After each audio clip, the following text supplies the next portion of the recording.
When I got fired from the company I started, Wow. from Sony, I couldn't have been more depressed, more down. I didn't get out of bed for 2, 3 days.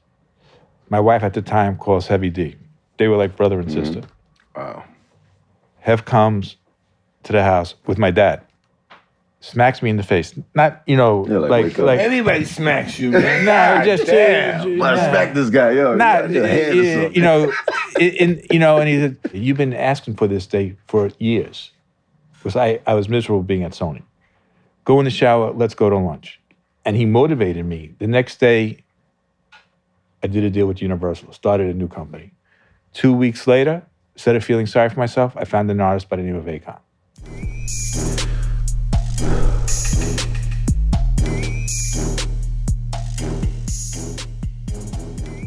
All right, hello, another episode of Hotboxin with Mike Tyson. And I'm Whoo Kid. And who we have here today, our guest, who's the founder of Loud Records, who brought us Wu-Tang, my brother, Steve Rifkind.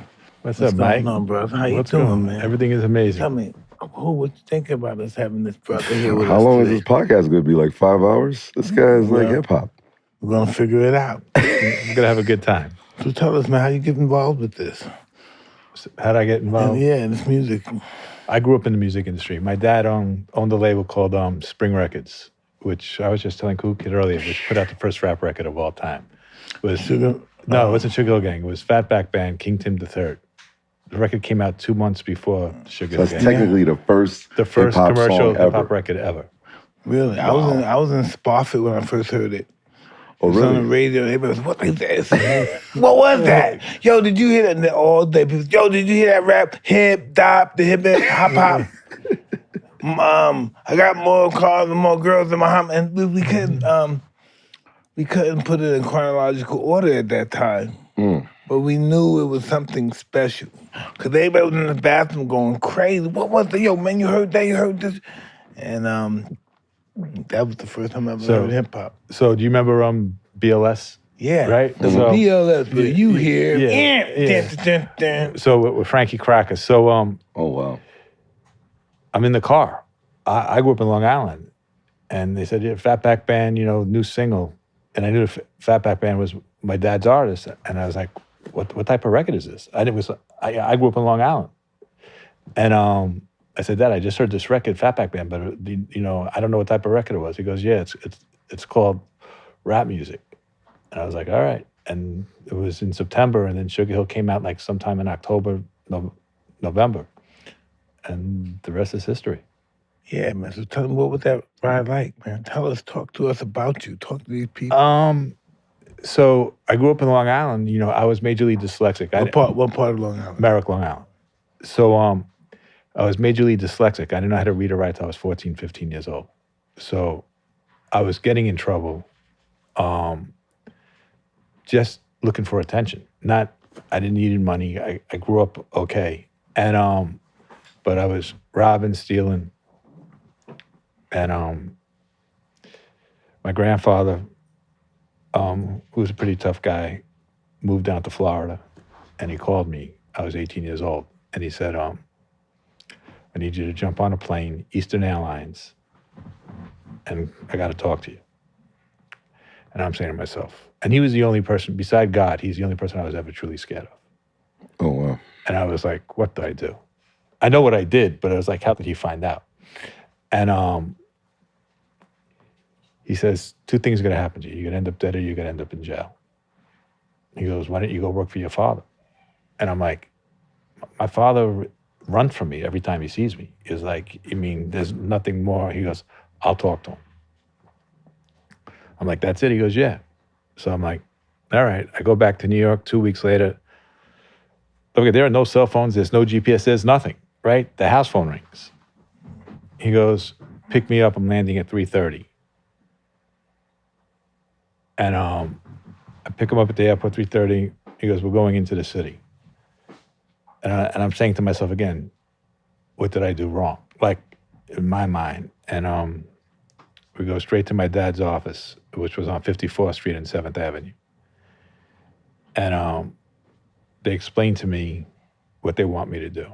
They said, we're going to send you on the road and you got to visit radio stations, and you got to go get your records played, and we're going to try 2 weeks.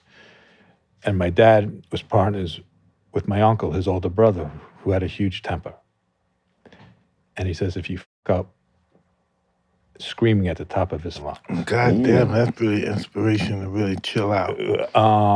Still didn't chill out though, huh? Nah, so I fly back to Florida with my grandfather. Don't forget, there's no GPS. You have to read a map. I'm dyslexic. I just learned how to read 3 years ago. So me reading a map is there's like no the paper map. Like the paper map. Yeah, Make it clear it's the paper map. There's no way I'm going to be able to do that, right? Yeah. So I would call the stations. I had like $20 worth of quarters, and I would call the radio station. How do I get?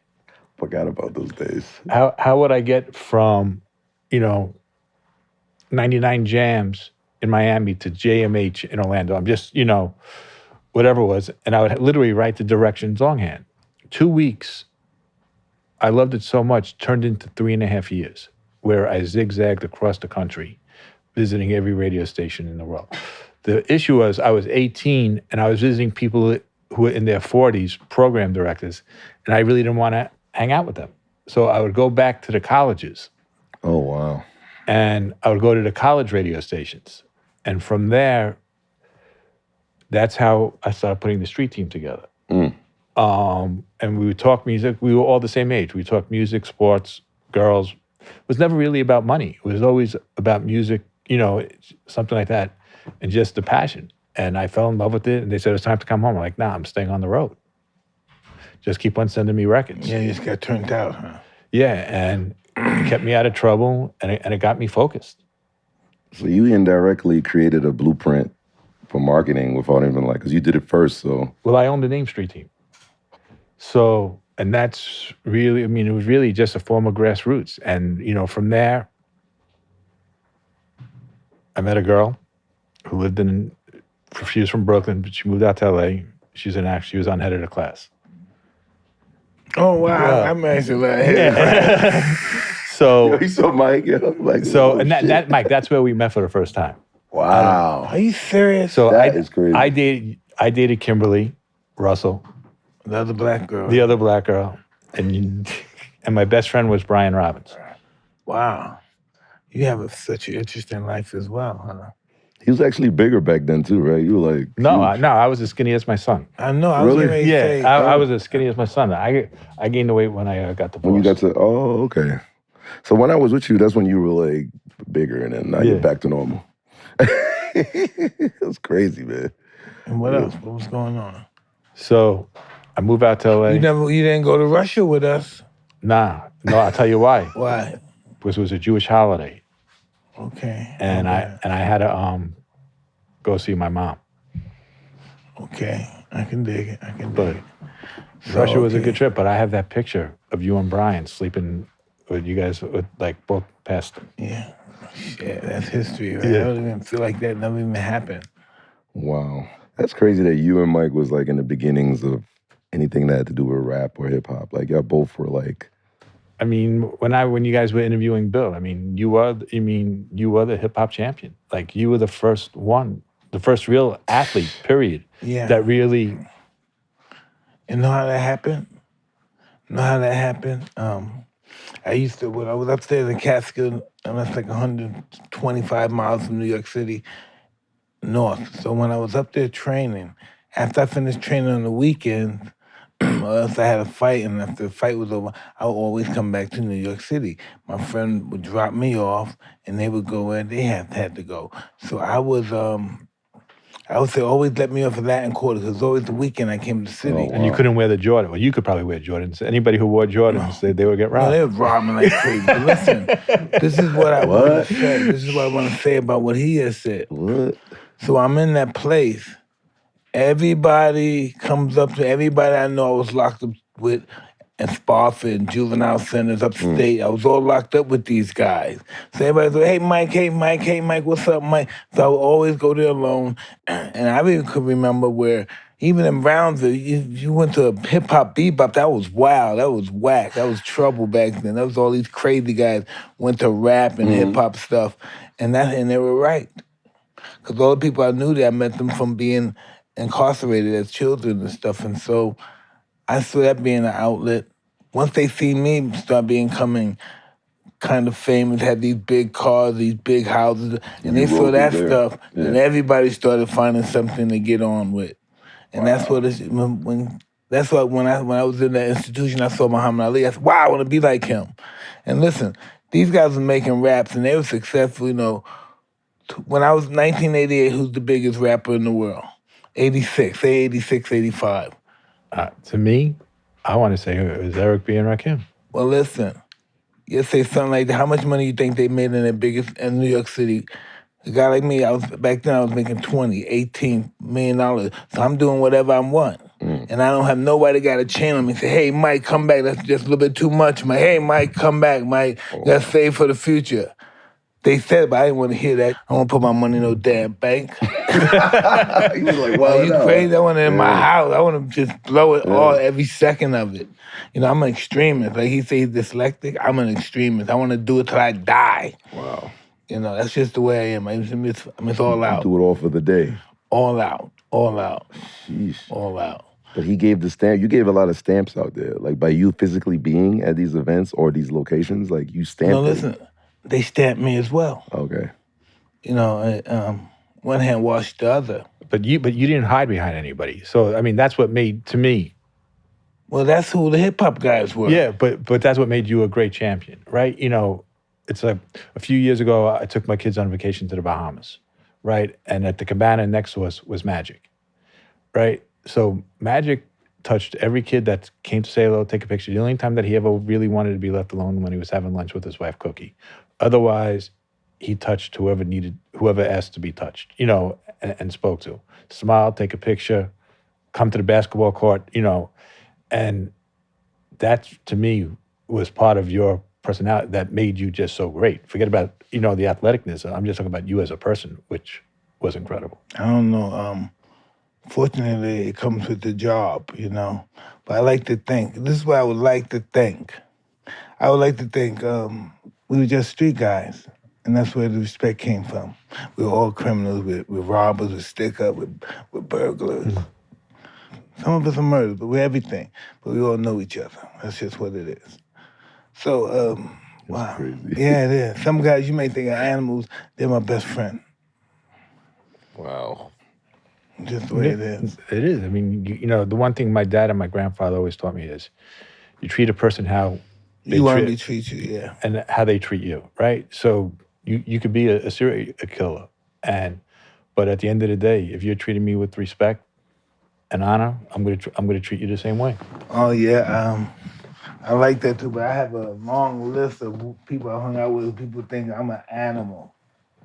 You know, we just have different relationships with them. Was there more fear back then with you? Like with fear was first. Now the fear is kind of like scattered around. Life is all fear and love. Okay. That's what it's all about. Oh, it was just those two right there. Mm-hmm. There's a thin line, once right? Once you're in love, you just get you know the feeling. As soon as you're in love, you just get I just met her and I love her, but what about the girl I was with before? So it's just love is very scary. Yeah. Very scary. And so once you overcome that level of love, it's not as scary. And then what gets scary is that confrontations over little small things. And as you get older in your relationship, you realize we don't sweat the small things anymore. Oh, wow. But that's most destruction of marriage starts with the smallest little thing. Once you get over that smallest thing, because this is love.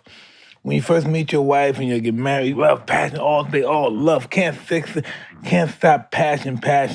And then it comes a time where you don't do it that much. And then we gotta take care of business. And that's what it's all about. There's time for that, it's time for sex, it's time for love, and it's time for business. Time for enterprise, taking care of our family, watching our children grow. I'm sure Rifkind can relate to that, running labels, running artists. Did you have like a normal, being like an exec is like you sacrifice a lot of No, but no, it's not, I'm sorry to interfere. This is the first thing you have to notice. What I do for anything, whatever you do, it's like a narcotic. once that camera get on me, and once people say, hey, you look great on television, what? Then you get conscious on your appearance on television. Then you get, once that happens, that's the drug. The television, the camera, it got us. Addiction. Yeah, it got us.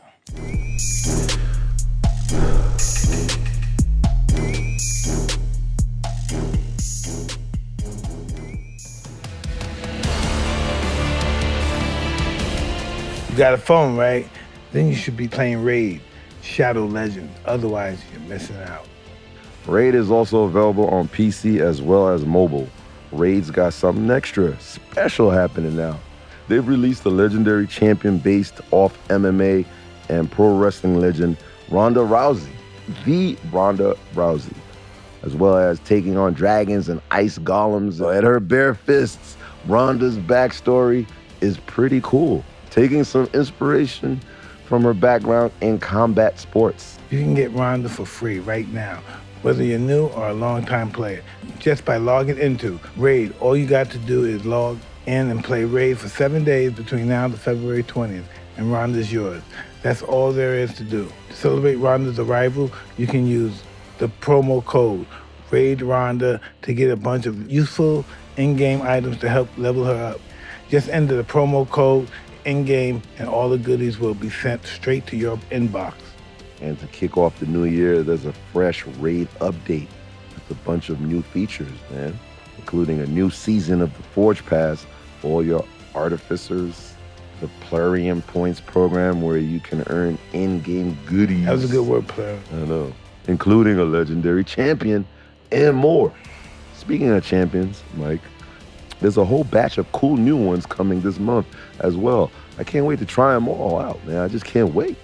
In preparation for Raid's 4th anniversary later this year, this month sees the launch of the Anniversary Titan event. This new type of event lasts for several weeks and will see you earning anniversary points by competing in special themed events. There are some truly amazing rewards up for grabs for taking part in this marathon event, so don't miss out. To all the new players, it's time to vote on your favorite starter champion. Download Raid from the link below. Copy your in-game player ID, then go to championselect.plarium.com, enter your player's ID, then vote for your chosen champion. This vote runs from January 16th to February 10th, with all the eligible entrants being in with the opportunity to win awesome in-game and real-life prizes, including epic and legendary champions, in-game items, and even Amazon gift cards worth up to $1,000, man. Once the vote ends on February 10th, one champion will be crowned the winner, and the prize winners will be selected via a draw. And don't worry if you're an existing Raid player, you can still get involved. Just head to the championselect.plarium.com and you can find a special promo code that everyone can use for a small in-game gift. But there's more. New players use my link or scan the QR code right here and get free starter pack with this cool in-game loot. You will find your reward here in your inbox for the next 30 days only.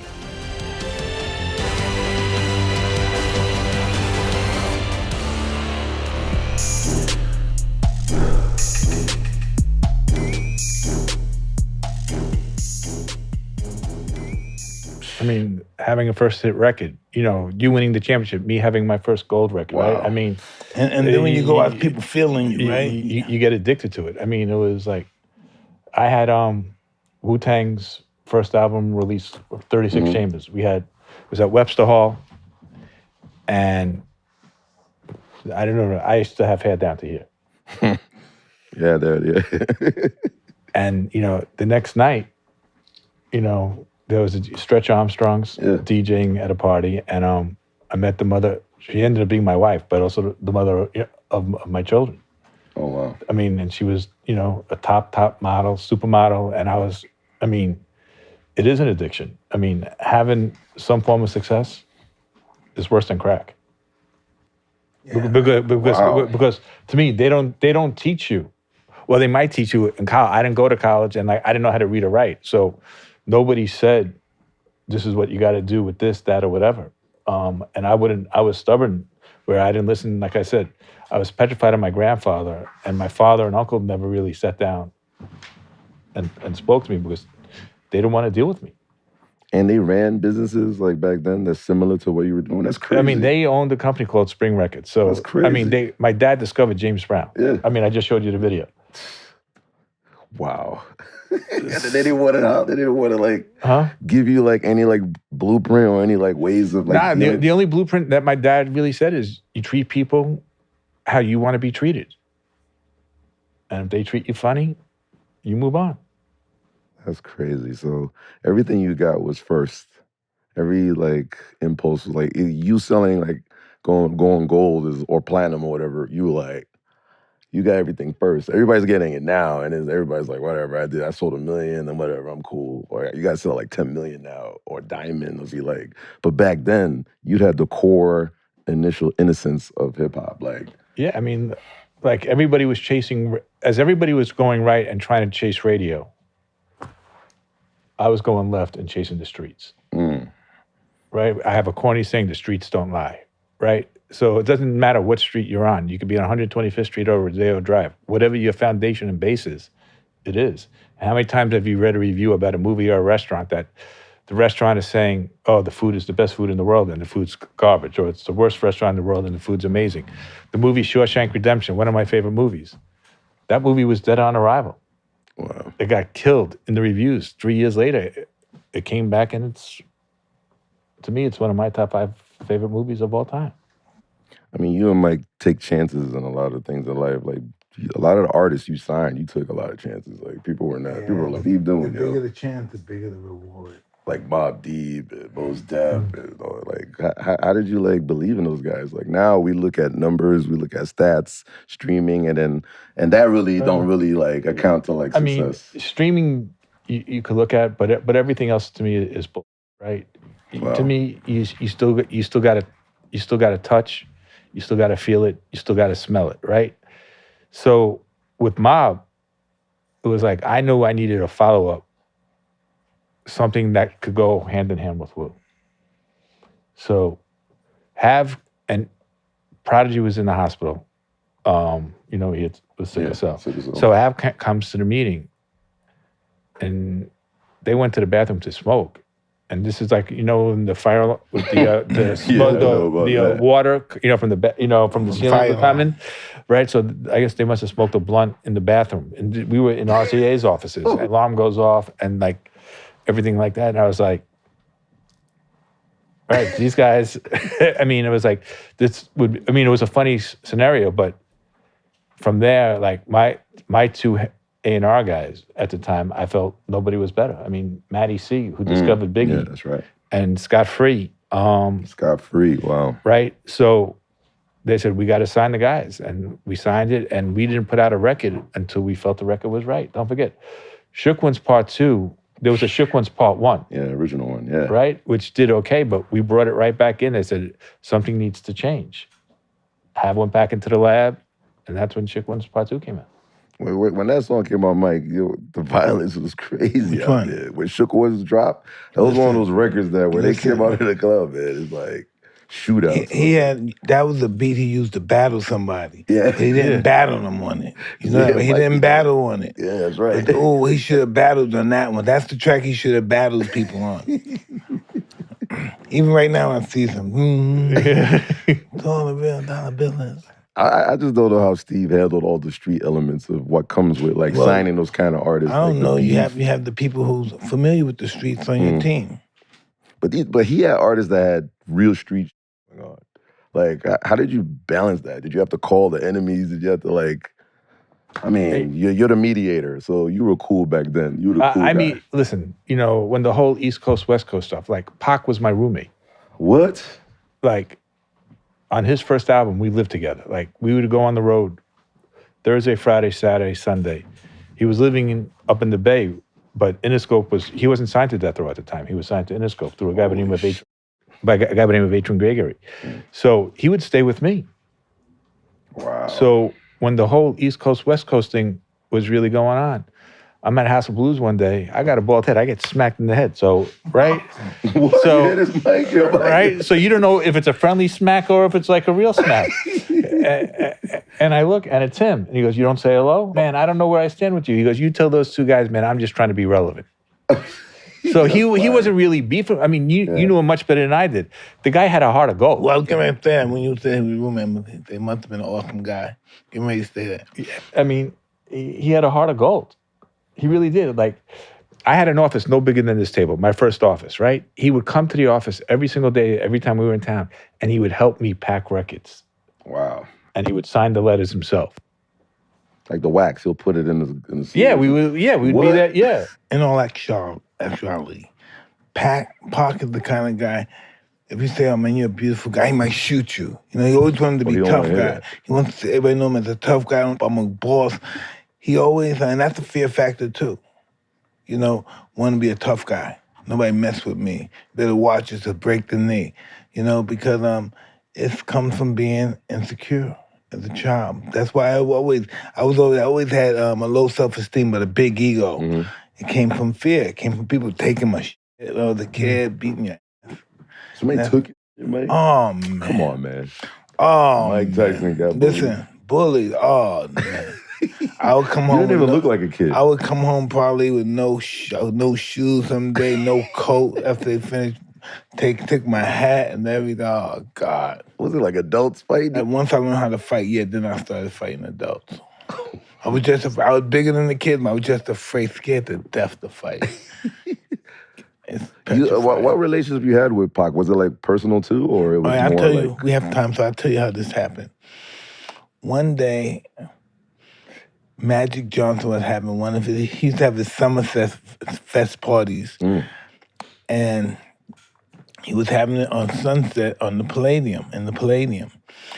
And the people who I don't know, they had some kind of, they invested, but they had a product that represented, I don't know, when they did a commercial or something, they invested in some product.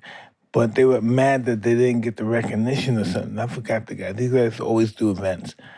And one of Pac's friends came up, and he was a little guy. You could see the way he was dressed. They weren't gonna let him in. I said, "Come on, man, let this little guy in, man. You know how it was when we were kids and stuff." Because, these guys were crying about some stuff. They were crying about the Magic didn't do something with the project or his team.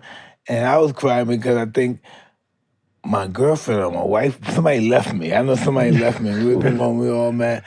And then, so when the guy did that, at this time, I said, "Hey, man, you know how it is. We cried together. Let these guys in." And then he came back. It must have been like 50 guys. And the guy said, "Whoa, too much. Let's go through the back." So in the back, they let him in. Next thing you know, Pac got on stage. I don't know how he got the mic. Then he started rapping.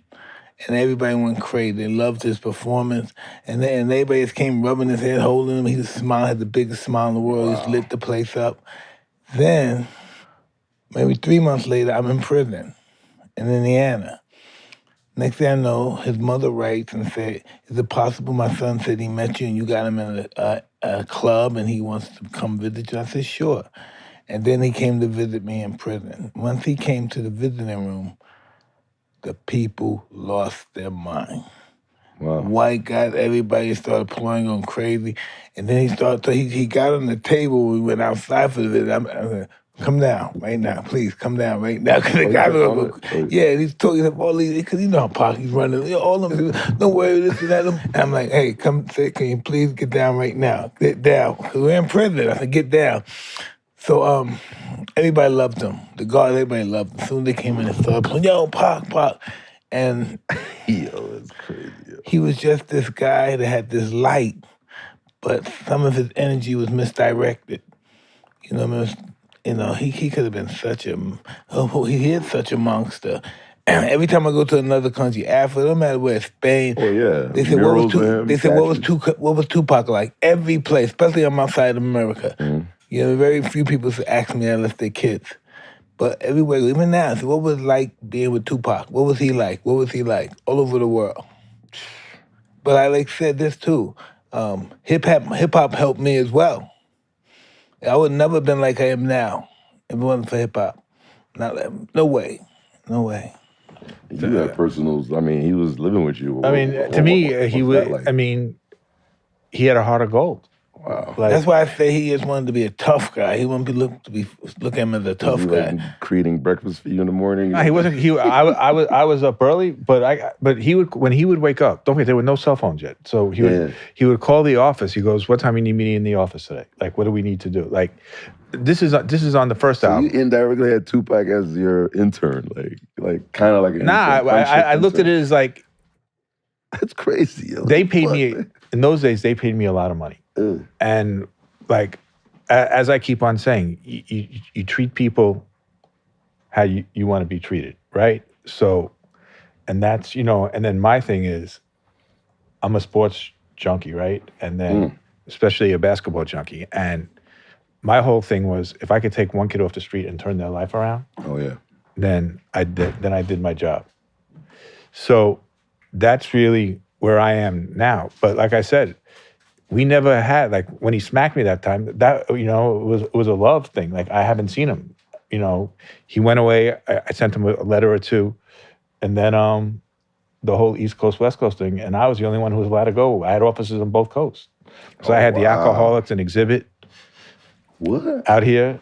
That's right. And I had Wu and Mob, Pun, Flex on the East Coast. But, my thing was always, I mean, was it dangerous back then for you being an exec? I mean, I see And a you white had exec. interviews and stuff. Like, you were in Source magazine. You were in every magazine. Like, was it like with the East Coast West Coast beef? Were you worried? No. Okay. I did get a death threat one time. What? Yeah. But that was indirectly not because of me.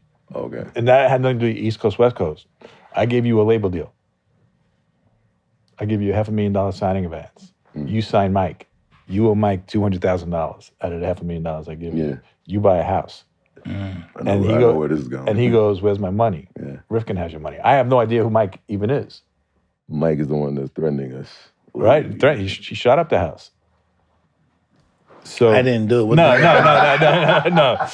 But that's Mike is crazy. But once we found that, we squashed that in 2 seconds. Yeah. Oh my God, man. Let's get into the pun thing. What happened to Big Pun? I'm just hearing that for the first time. Yeah, like, he just heard about my kidnapping when I got kidnapped by Pun. Can we talk off camera? I mean, he's not here no more, but... Tell me. Because when I think of kidnapping, from a New York perspective, right? When I think of kidnapping, I think of somebody in a room, like in the cellar, either he's tied up naked, or what was that like? What was that? It's very similar, but I wasn't naked or tied up. No, but you understand. They threw me in the car. I was in the car with Pun. So they saw you on the streets and threw you in the car. They tricked me to come to Apollo. Some record I played, I think I leaked. Probably got it from Clue or Envy, I don't know, but it was a different version. But that's during the Jay-Z and Pun situation where they were like beefing with each other. Like Clicks was like Terror Squad and Rockefeller. It was too much going on. I'm sure you could give us a little tidbit on that. But to fast forward, I got tricked. I went to Apollo, and then I saw some Puerto Ricans in the Benz, and I thought it was cool. I thought they were going to pay me to DJ with Flex, but they didn't know who Whoo Kid was, because my MO was I was leaking, stealing everybody's song, but you never caught me. But banned from TV, the music video was getting shot. Somebody brought the tape to the video shoot. Nori, Nas, everybody's hearing this beef song or whatever. I don't even listen to lyrics, Mike. So I don't know. I'm just leaking, trying to make money. That song got Pun so mad that he called me. What did he say about him? There was what did he say about something him? about dissing him, his mom, everything. Like, who knows? I heard it back again, and I was like, oh my God, I can't believe I played that. I was the only one who played it. That's why he targeted me. So he tricked me to meet him in Apollo. I went to a cul-de-sac. You know what that is, Mike. You know the hood. Yeah. I followed him there, and then they threw me, they blocked the van, blocked the view of my homies, threw me in the van, because I tried to back up. But once I closed my eyes, I was in the van. How high was your fear level? Because once I saw him, I knew it was the tape. I knew it was the song. I was hiding. What did he say? Did he smack you? He was talking Spanish, like, Come on, tell the truth. What happened? So the thing that's crazy, I'm kneeling, because remember, I'm in the van, so I have to kneel. He's sitting, so I kneel. You can't stand in the van. You kneel into the dawn. Yeah, so he's like, I hate you, Mike. So I tried to he said, yo, sit over there. I'm going to tell you about this whole situation. So when I got up, there's a tape in my coat, balls on the floor. And then I was like, I started screaming, ah! Like I thought it was it. Yo, Mike, stop laughing, man. Shit, man. I know you love when shit happened to me, man.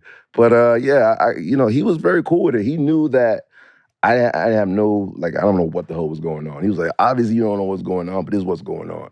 Who was he beefing with?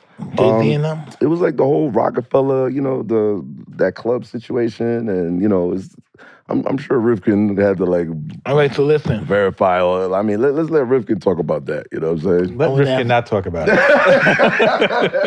All right, who do you think won the beef? Someone had to win. It was no. Well, the thing is, I indirectly put the song out, but they couldn't have. I think they couldn't have beef, right? Because at that time, you needed beef records to sell records. But Jay-Z had the song with Foxy Brown, and then Pun had the song with Joe. So you can't have two rappers with R&B hits that was kicking ass, and record labels can't, you can't mutate that. That don't make no sense. So it's not like it was a Jay-Z song dissing Pun, and then now you could put money in that. You know what I'm saying? Pun never. For me, this is the type of guy Pun was.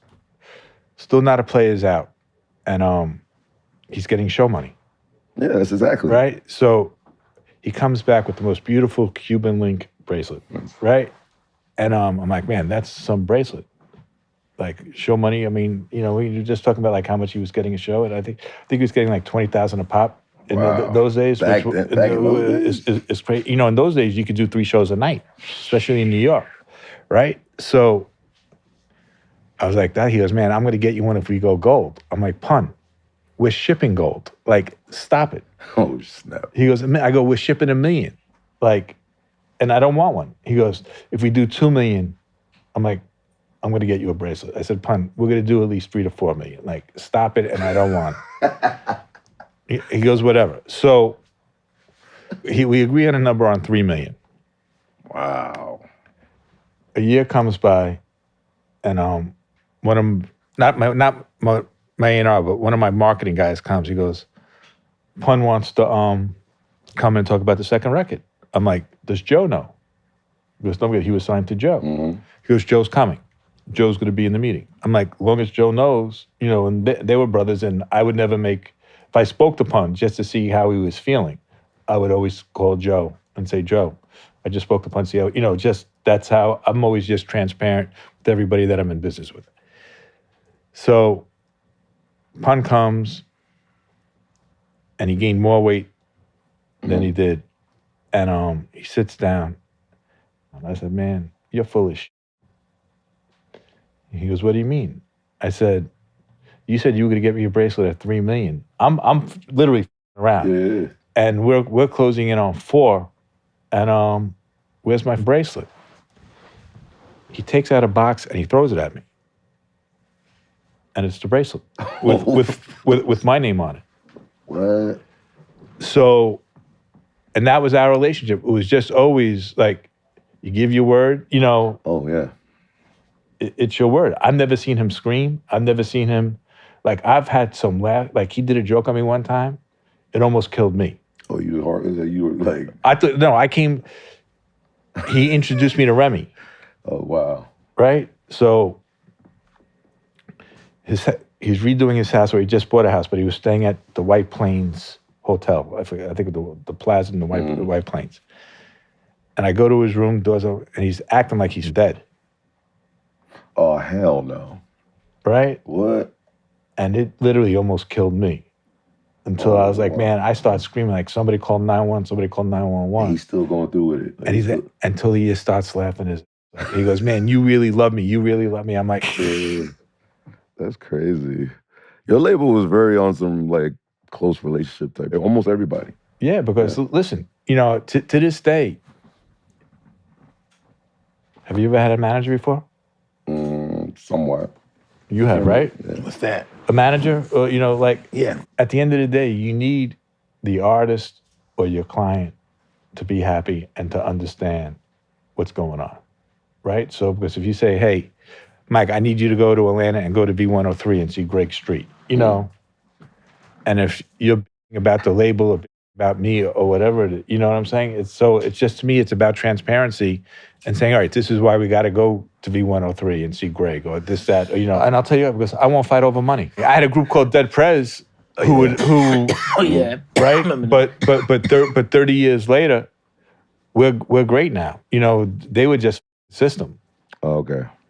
Right? And and they said, you know, I own this, I own that, but we made peace. And to me, if we were on the same page, if I had the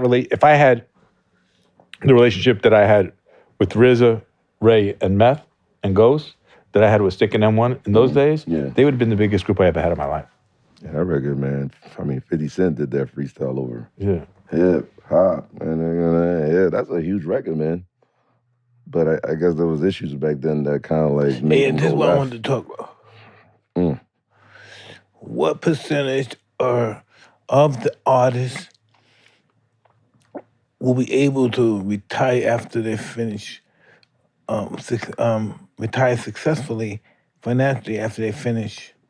You say, I don't want to do it no more. How many, and what percentage that really happens, that they live the lavish life like Puffy and those guys? What's that percentage? That was signed to me? I'm talking about in general, the business. Yours too, though. Yeah. I mean, overall, I want to say 2% tops. Wow. That's low. I mean, that could really live the life that Puff lives or Jay lives.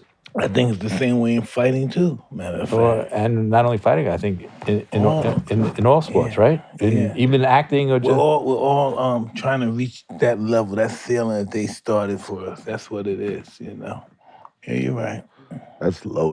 Yeah, but that 2% is being inspired by that 10th of a percent, the greats, you know. It's all about what inspires you. Who did you used to hang with in Wu-Tang? Who were you close with? I like Raekwon. I never hung out with RZA, but Ray and those guys. And then one of these said, I don't know, that I robbed his mom's. What are you talking about, yo? What? One of these guys, what was this One guy? of the Wu-Tang? What was this guy name? Was it it was You God or one of those Yeah, guys? one of those guys. You remember that too? I saw it somewhere. Yeah, I robbed But that's his like mom. back in the days. Like, Yeah, I robbed his his mom. mom in the street somewhere. Well, I took her bracelets and the I guess earrings. But I told him, I'll make up for it because I have money now. So you want me to buy bango earrings, Yo, that's bracelets. You get a rumor out the way. I heard ODB robbed like your speakers. Nah, he didn't rob it. He Went in your office and took all the speakers. That was an interesting guy. That was an interesting guy. Can you get this out of the way, man? All right, so no, he didn't rob. So this was the story. He called me up, and he says, the speaker's in the conference room. Can I have them? Yeah, okay. I'm like, what do you need them for? He goes, I'm cutting some stuff or whatever. I'm like, yeah, I don't give a, like, they're speakers. I mean, right? So he comes in. The problem was we were having a staff meeting. I wasn't there. I was in LA. Oh, so the staff was like, what the? So he goes in and takes the speakers. And everybody's like, yo, he took them out of here. Right. So then Rich, who is my president and my childhood best friend, calls me up. He goes, did you tell Dirty? I'm like, yeah. He goes, why didn't you tell me? Everybody's freaking out that he stole the... I'm like, he didn't steal shit. Like, he called. Like... So I'll tell you, but Dirty also had an amazing heart. I introduced Dirty to Quincy Jones. Wow. We had the same... What did we have? What's that guy name? This Polish gentleman. We had the same... What was it? Do I call my psychiatrist? No, I told my psych doc. Yeah, maybe my psych doc. That's a good word for him. And he told me his name is Russell, huh? Yeah, Russell Jones. Yeah, he'd always word Russell this, Russell that, Russell this. How was it to control ODB? Like, there was no control, huh? I used to hang with him. He did drops of Hot 97. Just like... the maniac. To me, it's... You can't... Like when I was here, the last time I was here, just listening to you guys, right? You were talking about your Tigers, right? You just gotta let people be people, like, and just like, and there has to be a trust. So when we were up for the 2 or 3 Grammys, and he bought these suits. He bought a suit. I was there. A red suit, what was that suit he had? Yeah, with the Wu-Tang for the Children. Mike right? is everywhere, man. So, Mike, I live across the street from Radio City. So I'm having like a cocktail party. I already knew we lost. So I was, you get the call, they weren't really showing hip hop then, right? Okay. So the publicity people said, hey, it's time to go. I'm like, I'm not going. He goes, what do you mean you're not going? I said, we lost. He goes, what do you mean we lost? I said, I got the call hours ago. We lost. He goes, I bought this suit for no reason, like this, that, or whatever. He goes, I'll be right back. So I lived diagonally, Radio City's on 51st Street. I lived on 55th Street and 6th. And he goes, I'm watching the Grammys. And all of a sudden I see him on stage and said, Wu-Tang is for the children. Wow. Fire. He comes walking back to my house, knocks on the door, and he says, how'd I do? And I said, you'll probably be the biggest celebrity in the world within the next 20 minutes, right? And the phones just start ringing. And then like Howard Stern called him. Wow. And he did Howard Stern the next morning. I mean, it was... You have to have a ball, huh? Was it your idea to put him with R&B singers? Like the most two different, like he's ODB and Mariah Carey, like. No, that was Mariah, actually. Oh, Mariah Carey called for him? Yeah. Holy. That was her song. That wasn't his. Yeah, that is crazy. I thought y'all were like concocting, because I remember back then R&B was kicking ass and hip hop was like second. No, but even when Pun did the Joe record, that was Pun and Joe. Wow. Was it like a war zone out there with all the other labels? Like every time somebody dropped, you'd be in the office like, man, and then you got to put another song out. You got Rockefeller, you got Def Jam, you got Sony, you got a lot of Jive. competition though. You got all these all these labels. Like, but at the end of the day, it's like you got to worry about yourself, right? So when you're running a race, if you look over your shoulder, you're gonna trip. So I just stayed focused on us. Like I was happy for Dame and Jay. Matter of fact, I was in business with them. We did Paid in Full together. That's right.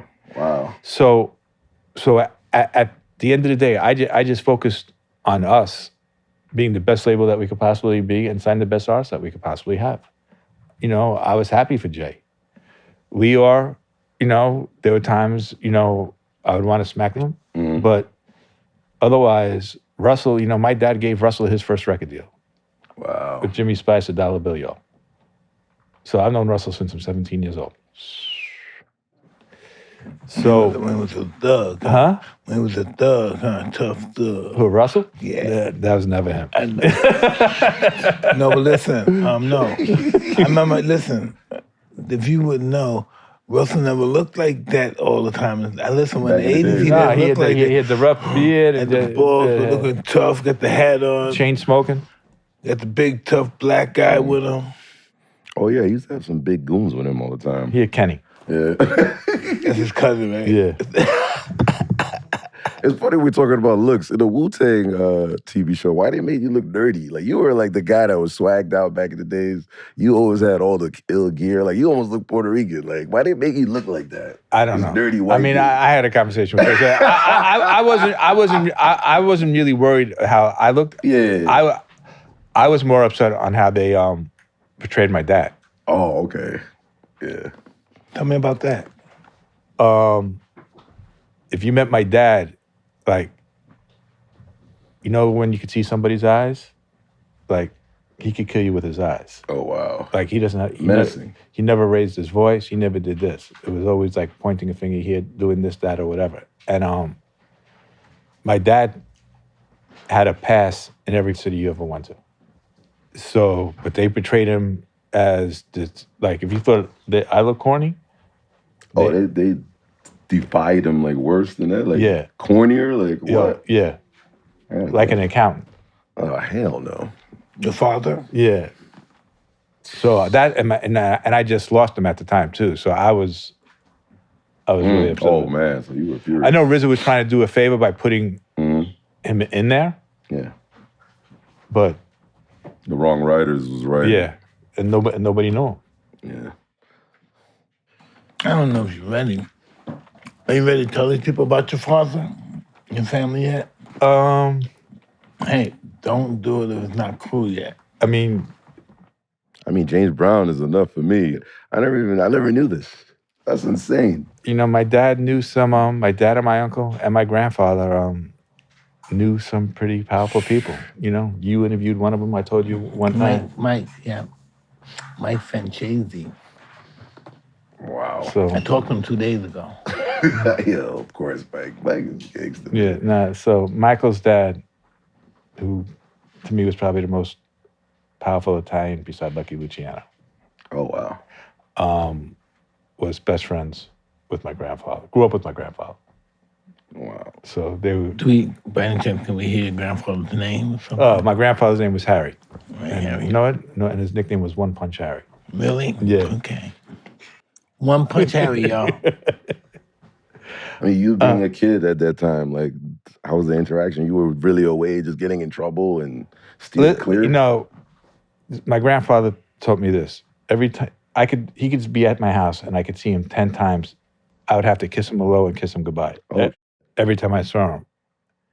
And I said to him, Grandpa, why do I have to kiss you? He goes, you never know, this might be the last time you ever see me. Yeah. And you got to do the same thing to your father and your uncle. Wow.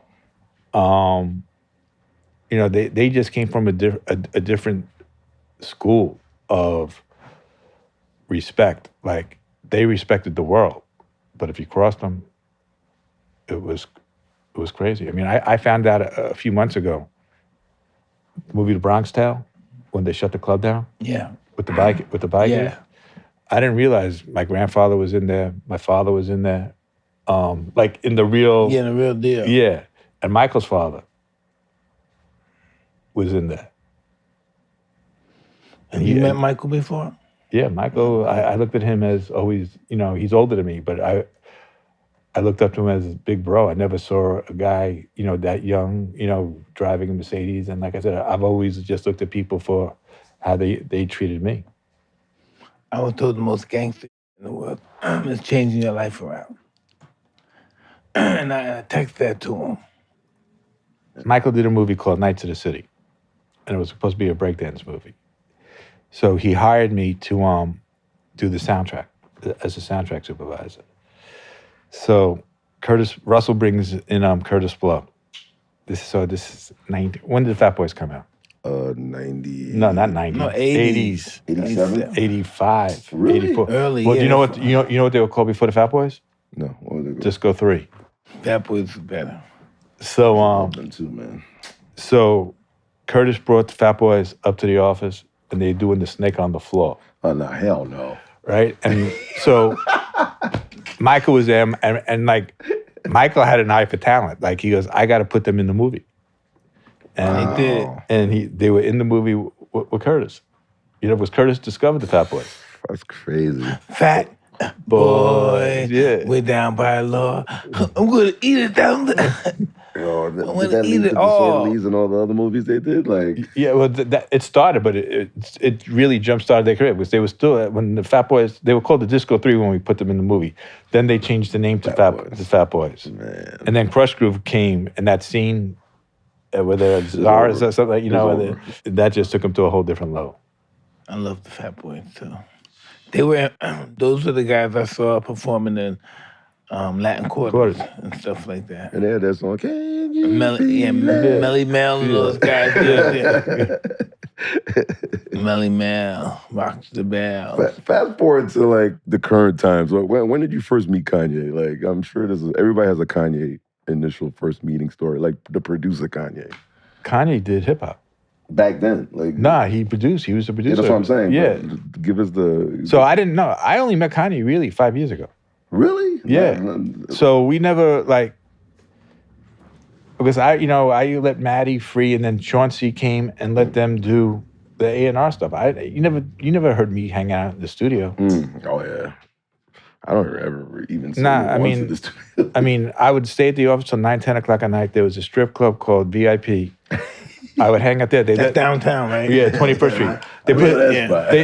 They put a phone in there for me. Oh snap! What? Yeah, so because I was working 24/7. So you'd be like, So I would go to City Crab for dinner, and then go to VIP. And just if it's DJs, or don't get, we had the marketing company, I would bring clients in, but I would be working Wow. the whole time. So I never went to the studio because to me, only bad things could happen in the studio, right? So mainly A&R is kind of like dealt with Kanye more, like the sub guys. Yeah, but I met Kanye at a Japanese restaurant. He was there with somebody that worked for Lad. Nobu was it? Matahisa, yeah. Oh, Matahisa, yeah. So wow. I had this idea that I wanted to, we were going on 25 years with 36 Chambers, and I wanted to take 9 of the most relevant rappers today and redo 36 Chambers. Oh, wow. And I wanted to do it with all of Kanye's artists with good music. So I go to his office the next day, and he was we had the meeting, and me and Rizzo went up there, and it was cool. So he's talking about basketball. And he's like, I'm playing in a game tomorrow at UCLA. I'm like, really? And he goes, how do I get in the game? So he goes, just come. And I said, so my son, I don't like to lose. So my son's right over there. He played college ball. I said, could I bring my son in? And he just graduated. He didn't want to play overseas. Right? So we just started becoming cool. So like a few weeks later, they're wearing some sneakers I've never seen. They weren't Yeezys. They were Yeezys, but they weren't the like Yeezy. The Jordans, like the no, they were Yeezy sneakers, but they said this is our basketball shoe, and I'm like, you're doing a basketball shoe? Wow. I said like, do you know I consulted Nike for 12 years? I was Phil Knight's personal consultant. So he goes, what do you mean? I'm like, I consulted Phil. Like Phil Knight before Nike, there was a company called Blue Ribbon Sports. Phil had a son named Chili T that wanted to be a rapper. His name was Travis Knight. He was one of the biggest animations guys. He sent me that songs, Hank Shockley did the album. Oh, wow. From Public Enemy. Yeah. They called me to do the marketing of the album. And that's how the consulting began with Nike. So I told him that. So he goes, so he calls me out of the blue. He goes, can you come back up to the office? And so I go up to Calabasas. And he goes, I want you to do this for me. I'm like, all right, no problem. But the politics with the people that work for him were blocking it. And it was just like, it was just taking too long. I said, yay, I love you. Like, let's just keep on doing basketball. The day before, 2 days before New Year's, he calls me again. He goes, what are you doing? I said, I'm on my way to my youngest son's game who played high school ball. He goes, I want you to come in and run good music for us and teach the guys who work there now and just mentor them. I'm like, what? I'll see you in an hour, right?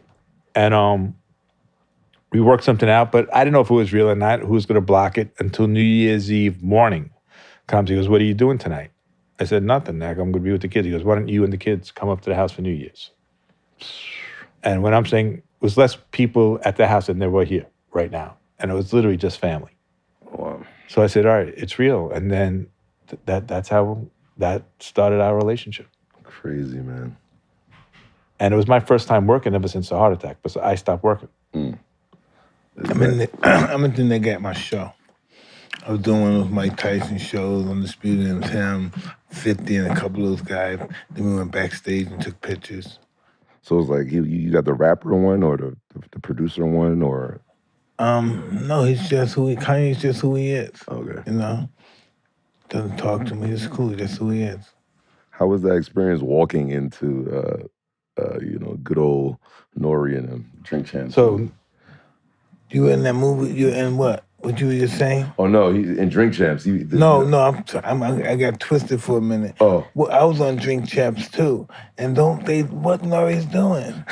Oh, with that, I mean, with I'm the talking whole... about just getting a shot. I mean, you were drinking those shots? No, he was hitting those shots. He has this thing called Tiger Shark or something like that. I mean, it's like, I don't drink, so... Listen, I'm looking at this guy taking him down. Yeah, and that's for the knockout. Another one, yeah. Nah, they caught you with you were out of here. I would never do that. Because I'm a junkie alcoholic as it is. Oh, okay. But I would never do that. But I was just looking at him just taking those shots. When I first met Nori, he was just like your son. But now, goddamn, all that sugar, it's the sugar. That's what happens to me when I do. I'm the only fat kid I know. Everybody else, everybody I know that do the fucking nail. Yo. But I do, and I'm the fathead. How's that happen? How's your blood sugar now? Everything's perfect now, thank God. But I can't even believe I survived that, man. Me too. God damn. You survived heart attacks, man. My God, like a heart attack. Yeah, but quitting was probably the worst thing I ever did. I mean, that was the hardest thing. Just turn you into a zombie monster. No, you become the devil. I was super anti. It was bad. But with Drink Champs, I was dropping a car off. Yeah, that's why I'm like, what does he do? What is he in there? Like, I was literally, when I land, one of Nori's guys gives me a car. Lee. So random like that. I had to take a piss. I'm going to the From all this conversation that I'm hearing, you're the god of hip hop, man. They're leaving your cars. You're like the hip hop guru. What's that guy named? If he comes, he gives you advice and confidence. It's our guru. Yeah. Wait, I gotta take a piss. My girlfriend has to take a piss. And I'm like, why is there so much security? You were there? No, I saw it. I saw it in the clip. So I'm like, why is there so much security here? They said, Kanye's here. And I was like, I want to get out. And my girlfriend must have gotten lost. She goes right instead of left. So you can't scream like, hey, So I'm trying to grab her like, let's go. And he sees me. And I haven't seen him in 2 years. Wow. Not that there was no beef, nothing, right? Yeah. Right? And he goes, my favorite Jewish homeboy.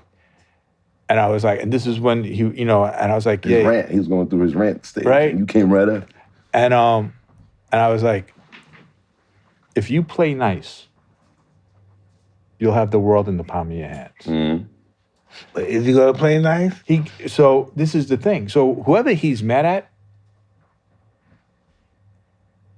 take it out with that person. To take it out on everybody else, yeah, it is wrong. And so I said, just play, like he has that personality where you want to love him, right? But just play nice and explain whatever is going through your mind. Just explain it, and you don't have to do it in an angry way. And it was like the same thing. I'm on this committee, Black Jewish relations, right? And Kyrie, I don't even know what Kyrie did, but it was like when I was taught from my father, if somebody's down, you don't kick them, you lift them up, and you help them, and you have a conversation, and you communicate, and you figure out what the problem is, right? It was wrong what the Nets and the NBA did to him. Mm. What did they do? They suspended him for 10 games, stuff like that. For a movie. And I'm Jewish. Tell me about this movie. I didn't even see the movie, right? So, but my thing is, you don't kick anybody where they're down. Like, it's like, figure out what the issue is. I disagree with that because if the guy's down and you don't kick him, even if you do kick him, his whole objective is to kill you. So if you let him up, he's going to kill you anyway. So that's just my objective. Has anybody ever been down? Huh? Has anybody that been down where you didn't knock them down, but just got down, got whatever it was, and you give them, you give them your hand to help pick them up, and then but that we're talking about in the world. My objective to dismantle you. If I don't do it, he's gonna do it, and that's the world we live in too. No. Unless we become one. When I got fired from the company I started, wow, from Sony, I couldn't have been more depressed, more down. I didn't get out of bed for 2-3 days. My wife at the time calls Heavy D. They were like brother and sister. Wow. Hev comes to the house with my dad. Smacks me in the face. Not, like everybody smacks you, man. No, just smack this guy, yo. And he said, this should be the best day of your career. You've been asking for this day for years. Because I was miserable being at Sony. Go in the shower, let's go to lunch. And he motivated me. The next day, I did a deal with Universal, started a new company. 2 weeks later, instead of feeling sorry for myself, I found an artist by the name of Akon. Oh, wow. We interviewed him too. Yeah. So that's what I mean. Like, if you see somebody down, like, not necessarily are they going to kill you. Like, you might be down for mental reasons. I was down. I was feeling sorry for myself. I was playing the victim myself. In my situation, we know what we're here for. Yeah. That's why maybe in a situation as a normal person, yeah, but somebody that we both know what we're here for, no one gets up. It's just them or you. Yeah, that part I'm not disagreeing with what you're saying. But I'm talking about where it's a mental thing. I'm a big believer in mercy and forgiveness. But some people, they don't believe in that. Do you feel that Kanye gets forgiven for a lot of stuff he does, like, or over and over, or? I think Kanye really, first of all, the people on Kanye's team, and I hope they're listening to this, really speak their truth. Like, they just still yes him to death. Yeah. Right? And he needs people who are going to say, hey, you're wrong, or try doing it this way, or try doing it that way, instead of saying yes, yes, yes, yes. And that's, I just want to know this. What do they mean when they say Kanye's saying is right? What does that mean? I heard people say he's right. What does that mean? Have you ever heard that? Regarding the Hitler thing? No, all that stuff, yeah. Yeah, I mean... What the no. What's that about? See, Kanye, right? Kanye could ignite people who hate him to attack those people and make it all right. Like, he gets some Nazis, some guys, that could inspire one of them. Because everybody's saying, you're right, you're right, you're right. You did? No, that's where, and that's where he has to, like, talk to somebody and just, instead of going public with this, because you have such a following and people listen to every word that you say. Like, I'm going to be honest with you. Like, I didn't know on my mother's side of the family, 85% of her family got killed in the Holocaust. My mom, as I said, she smokes 5 joints a day. She's 89 years old. She called me. I've seen my mother cry once when my dad passed. She called me and said, "What is he doing?" She gets it. She gets it. So if one pamphlet could ignite people, imagine what somebody with that fame can do. It's just I guess when they take advantage of the media, because I think he put the list up of Hollywood. That's where the yes thing came from. He's right. Because the list was like, this guy who runs this department in Hollywood is Jewish, this guy who runs like this company is Jewish. So he put the list up. So everybody was like, yeah, he's right. But it's like you're dealing with like the abuse of like putting it out there, like, and it's uncontrollable. So there's a lot of ignorant people out here. No, listen, if you put something out there, you have to take responsibility for it. That's what I'm saying. Yeah. Yeah, does he really want to have blood on his hands? Which, again, I don't think that's in his DNA. Whatever he's angry about, that he got a bad record deal. It should be an individual, like energy put on that one person. Figure that out. Speak to your lawyer. Like, that's not... I know Jay and Dane would never cross you. Wow. Right? So who was your lawyer who did that deal? Right? And understand the business. Right? I mean, everybody signed, when I did my first deal, I didn't know what I was signing. I signed it. And then I knew, because of my dyslexia, I knew what my weakness was, right? So I brought in my childhood best friend who knew he was going to be a lawyer at the age of 10. His name is Rich Isaacson. I'm like, what's a lawyer? I didn't even understand what a lawyer was. And he went to an Ivy League school. He went to an Ivy League law school, working at one of those top firms out of law school, making a few $100,000 a year. And I convinced him to quit. Oh, wow. He was making literally $275,000 a year. I said, I can only afford to give you $50,000 a year, and I'll give you 20% of the company. And he did it. And I had somebody that I trusted with my life that would go, and he didn't practice law anymore with me, but he made sure everything was there. And he never got the credit enough, with me, I was always the front guy. Yeah. But I really owed him a lot because there was one, like when we were selling to Sony, he was the one, not the lawyers that we paid millions of dollars to, but he was the one that found a loophole in the deal that we would still get royalties on Wu-Tang's first album, Mobb Deep's first album, and Raekwon's first album for life. Wow. And that was him. So Rich, I don't know if I ever thanked you personally, but thank you again. How do the artists feel about that? The artists are still getting paid. This was coming from the Sony end.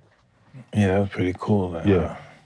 Do you Like I get- said- I mean, do you get annoyed with the whole stigma of like the Jews run everything? Like we've been hearing this for like as long as I've been in the industry. It's the same. Jews run this, Jews run that. You being Jewish, like, what's your view on that stigma? I mean, I'm Jewish. It's fucked up. The best people should have the best jobs, right? So if you understand the business and that you're in, and you respect the business that you're in, I think the reason why I have such longevity is I show the respect to the artist, and I show respect to the business. And to me, music is the closest thing to God. Music is probably the thing that saved my life. Right? It can make you laugh. It can make you cry. I never consider myself an A&R guy. I always consider myself a promotion guy.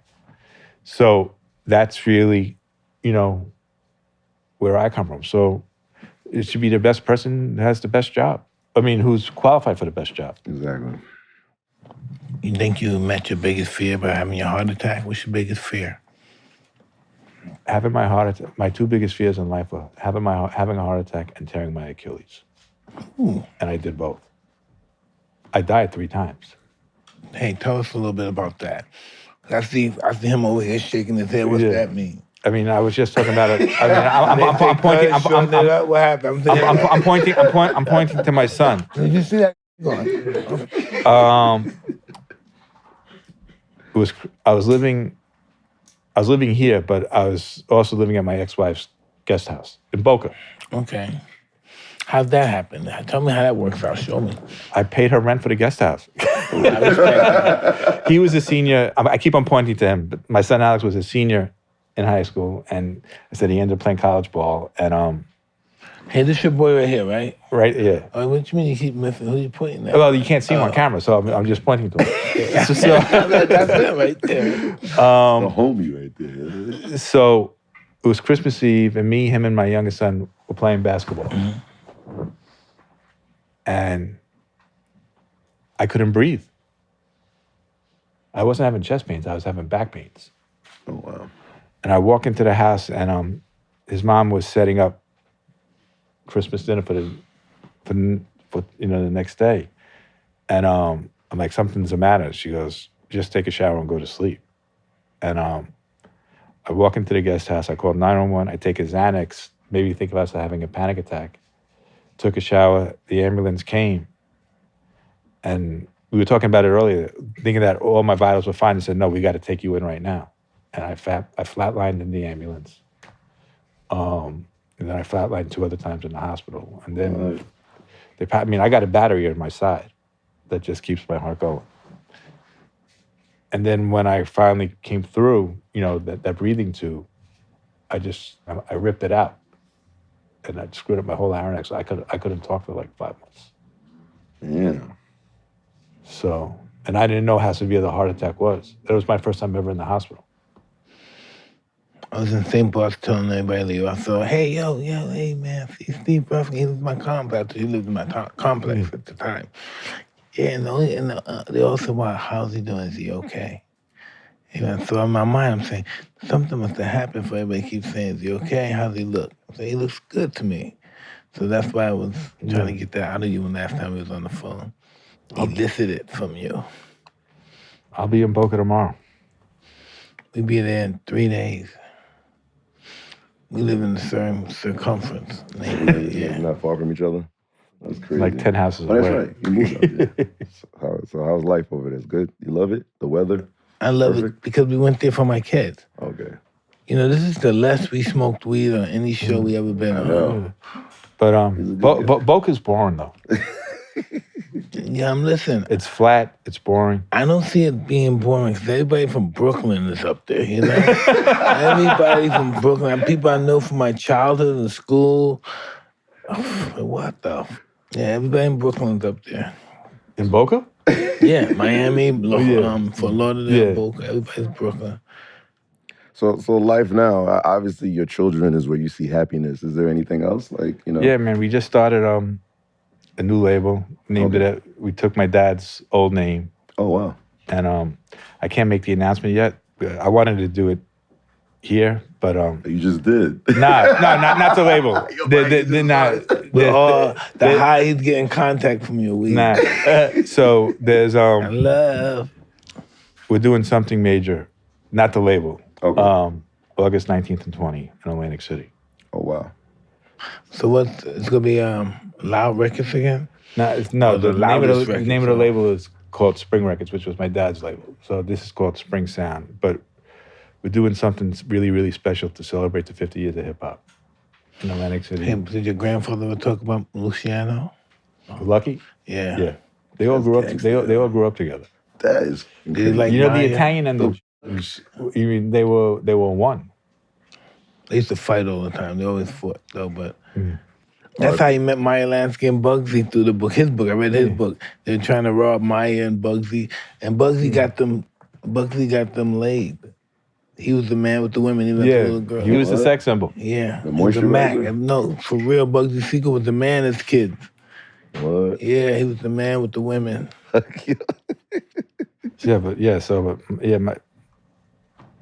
My grandfather, I think about him every single day, man. It was just like What a life he had, and he made it. He didn't succumb to it. Before we get out of here, R.I.P. Chris Lighty. You know, I mean, Chris probably was- had yeah. almost every artist managing everybody over there. I mean, was that a big blow when hip hop took him in some weird ass way? Oh, when I got the call? Yeah, when you got the call, I know you were like, what the? I didn't think it was true. Yeah, I still know. don't think it's true. Like, Hey, love, regardless of what we think, it all stemmed and from love. I was told that love is the slowest and most direct form of death. Suicide, so to speak. yeah, Yeah. I could see that. Yeah. I love your quotes in the morning that you sent. I like sending them too. People send me some. That's just keep us balanced because we don't know how this day is going to end. We may not finish with the day. But it's good that he say that, but it was a fishy suicide. It wasn't like, it was very weird. Like, Listen. I ain't buying that. Yeah, you're right. You just gotta know when you just have to know when like to fold. You gotta know when to fold. You can't let them rent space in your mind. Right. You know, my grandfather always said this to me: it's not how many times you get knocked down; it's how many times you get up. Mm-hmm. Not many people get up. I know it sounds corny, but not many people get up after they get knocked down. Well, Mike saying that, who knocked out like 100 people. I know they take listen, it's up to them if they want to get up or not. I can see if you get hit on the jaw, you don't see the punch, and you get knocked out cold, but if you get hit to the body, it depends on how much you want to take. So, how hard did you hit Michael Spinks that night? I mean, And he could have gotten up, right? Or no? He just took the check. I like to think he could have got up. But I know I hit one guy. If I hit one guy, I know I didn't hit him. I said, I didn't hit him, babe. I'm telling you, I know I didn't hit this guy. I did not hit this guy. No, I'm serious, man. I didn't hit him and he went down. I did not hit him.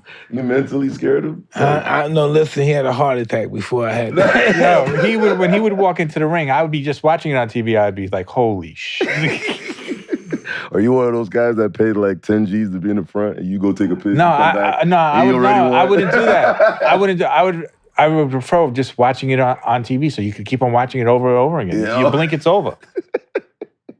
You can't pee. You cannot this Spinks piss fight on a lasted Mike what? Tyson fight. 48 man. seconds? Yeah, like You 90 can't leave seconds. the piss on a Mike Tyson fight. But Go listen, away. know who used to go to fights in the 1986 and stuff? 87 MC Shan. He used to be at the fights. Oh, wow. He's the first rapper to been at fights. That's fire, man. He's crazy, too. Well, on that note, we out of here, Mike. We Okay, about to hey, disappear guys. into the sunset. Mr. Rifkind, I'd like to give you a present. Hotboxin Hotboxin.store. Hotboxin.store. Hotboxin.store. It's been a long time, guys. I mean, what the hell, man? You can't even curse on this thing no more. All right, please, Mr. Ruffin. Hotboxing.store Yes, Mike. is giving you a little Thank you, gift champ. here. And on this hand, you're gonna. I'm going to give to my kids. I'm going to give to my kids. Well, maybe your mom's like that. Yeah. Enlightenment. I should bring it to your house. I mean, perfect. Thank you. Fire. I'll be there tomorrow. All right, so listen, brother. Stephen Rifkind, the whole world's looking at you. Really, what do you want them to know about you? How do they get in touch with you? How do they get some of your enterprise or business sense? Just, was it, at Steve Rifkind. Right, Corey? Well, at Steve Rifkind. That easy? That's it. Okay. Let's, normally we have guys, hey, I got Jam 2468 and Jelly on the 9 and around the corner. .org. Oh, this is really awesome. No, this was great. Yeah. Okay, another episode of Hotboxin is finished. I'm Mike Tyson. And I'm Whoo Kid. And our guest, Stephen Rifkind. And this is a hell of a show. And this is my favorite podcast of all time. Like, you heard the man say it. Booga booga.